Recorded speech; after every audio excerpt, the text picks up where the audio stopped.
I'm heading to New York. No, I'm actually in New York. Thanks to the wonders of the time change available to our stuff. Of course, every time I shoot the news, you're never watching it when I'm shooting it. So, I'm confused. The time-space continuum is messing my mind here.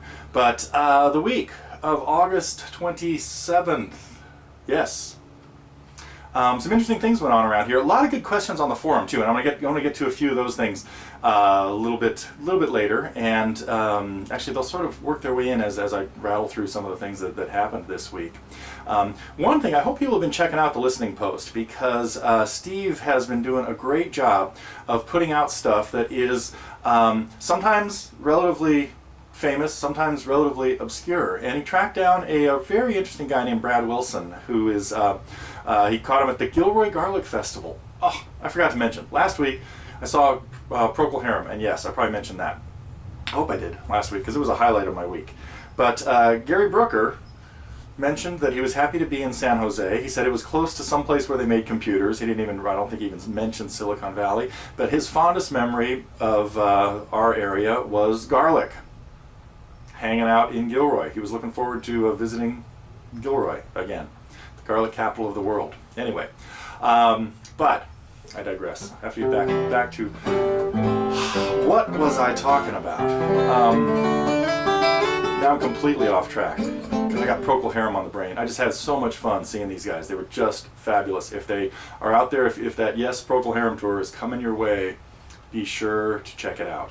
So, anyway, Brad Wilson got interviewed by Steve at the Gilroy Garlic Festival earlier this year, a month or two ago, and we put up a nice little thing of him. Great blues guitar player. Be sure to check him out. Kind of a fun guy. That's over on the listening post. Then we had a lot of, again, I'm getting more into the fly on the wall and student reviews. This week there was only one student review, and it was Marc and his fabulous rendition of American Woman. I'm also kind of getting behind. There are some reviews I really want to get to, but because more of this is going to happen next week. I see that Matt put up this.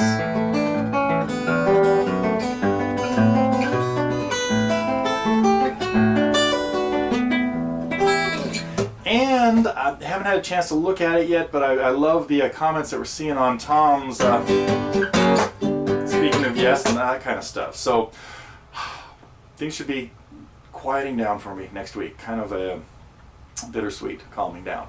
But anyway, so that's the couple of reviews I want to get to. And this week I only got to the American Woman one of Marc's. Our main target lessons this week were another look at Percy's song, the fallout or the feedback or the commentary on the Dylan songs. It seems like people are kind of liking the Dylan tunes. Now maybe it's just one or two people, but I sort of a while ago got on a Dylan kick, and I gotta warn you, there's at least one more coming next week. But I'm gonna try to calm down on Dylan, because probably you guys are saying, oh man, he's too old. Why don't you play something, do something new? There is new stuff in the pipeline. And the other song this week was, of course, a relatively new one as well. It was Sarah McLachlan, Building a Mystery. And that's a song that is really fun to play, not particularly difficult. You just have to go into a slightly exotic tuning, a relative of Dadgad's. In the lesson I referred to it as Egad, something like that. Because you just tune the top two strings down a whole step, and it creates a really open sound to many of the chords. So I hope you guys have had a chance to check that out, even if you're not a Sarah fan or anything. But again, her tune from 1997, I believe, Building a Mystery, haunting, great tune. And the other, that was it for the target lessons. Also had a fly on the wall with another look at Percy's song, because Ed came in, and Ed's a big Dylan fan, so every time Ed comes in we kind of get off on a Dylan sidetrack. And I think in that lesson we talk about the inaccuracies of a book that I don't have handy here, but there's this blue leatherette book.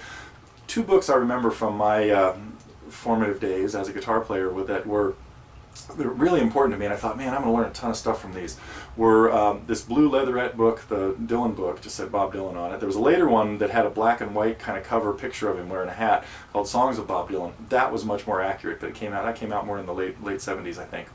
And there was a Paul Simon book that had just atrocious versions of some of his songs as well. The song, I forget what it was called, but later on the complete Paul Simon came out, and it was a lot closer in a couple of the songs that were particularly bad. So anyway, Ed and I are always going through things to correct problems in books, and this happens with students all the time, stuff they find on the internet and things. Anyway, the accuracy is really bad. Speaking of, oh wait, one more thing I was going to mention along these lines. No, I'm ready to get into the apology for all the slips that have occurred this week. This week alone. One of them was in this. This has escaped people's attention forever, or at least. And whoever brought it up, I'm sorry I don't remember right now, but was absolutely right. I was singing that thing and getting ready to show you what I called I forget what I called it now. But whatever, the drop from an A minor to an open chord or kind of a G, and as I was sort of singing that, I left out a beat. Which shows what happens when you try to sing a song, play it, and narrate it at the same time, and also make sure you're explaining it correctly. Got totally off. So kind of appreciate having that pointed out, but at least setting the record straight that yes, that video is screwed up. Speaking of other screw-ups, absolutely right too, that when I was talking about building a mystery and the tuning and how she adapts to it or how she's adapted to it later by tuning her guitar down and capoing it less, 2 steps wrong.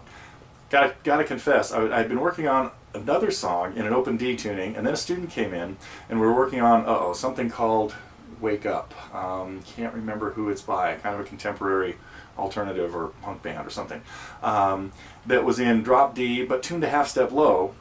So all this was going on at the same time as I was shooting Sarah's lesson, or the lesson on Sarah's tune, and just completely dug myself a deep hole. But yes, the way she really does it now is tunes the lower 4 strings up a step to the equivalent of the 2nd fret, and then leaves the top 2 strings where they are, and then capos to the 5th. Hopefully everybody's got that figured out.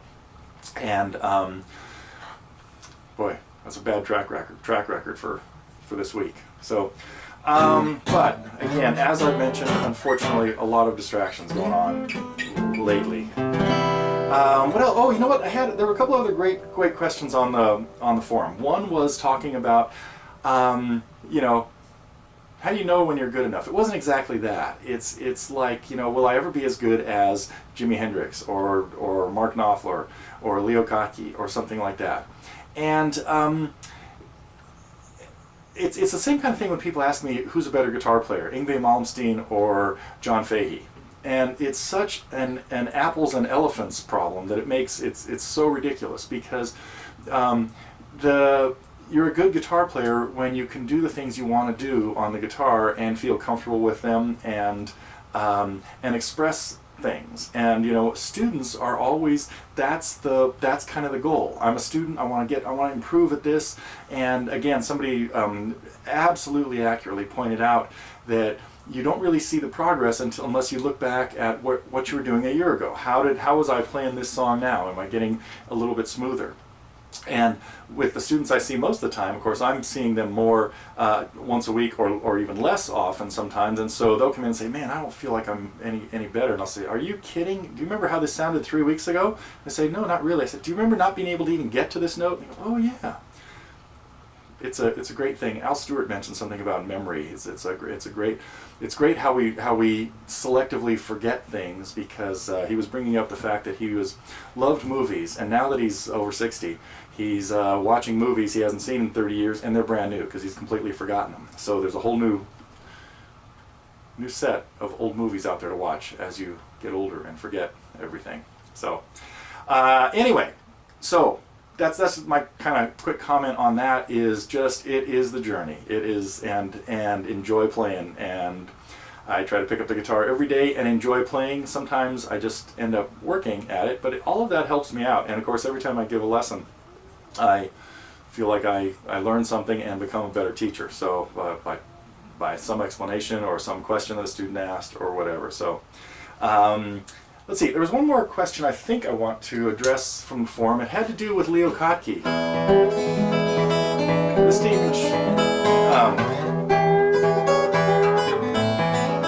and his arrangement of the last steam engine train. Oh, I forgot about a whole fly on the wall I had to tell you about. And it has to do with this song. And it has to do with, when I was first learning this, there was a part that I couldn't play. It was this.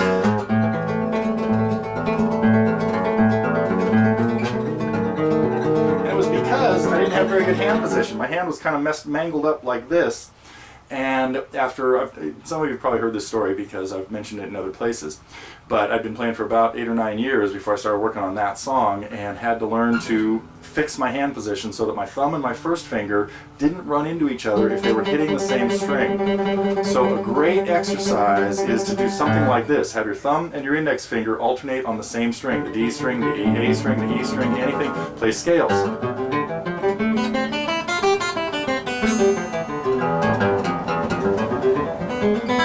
Play whatever notes you want, but get used to that. Very important technique in, of course, Mood for a Day, among other things.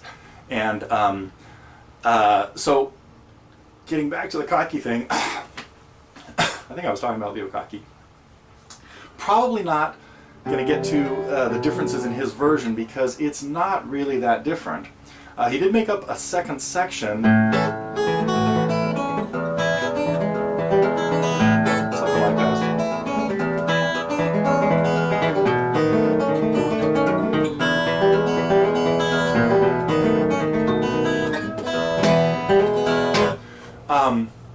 But I still might consider it. I don't know. It's one of those I'd rather maybe do a separate lesson on making up your own version of The Last Steam Engine Train, because again, he didn't do much different than Fahey except play it faster and hammer it out a little bit more, his machine gun approach. So I think that is it.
Okay, back next week.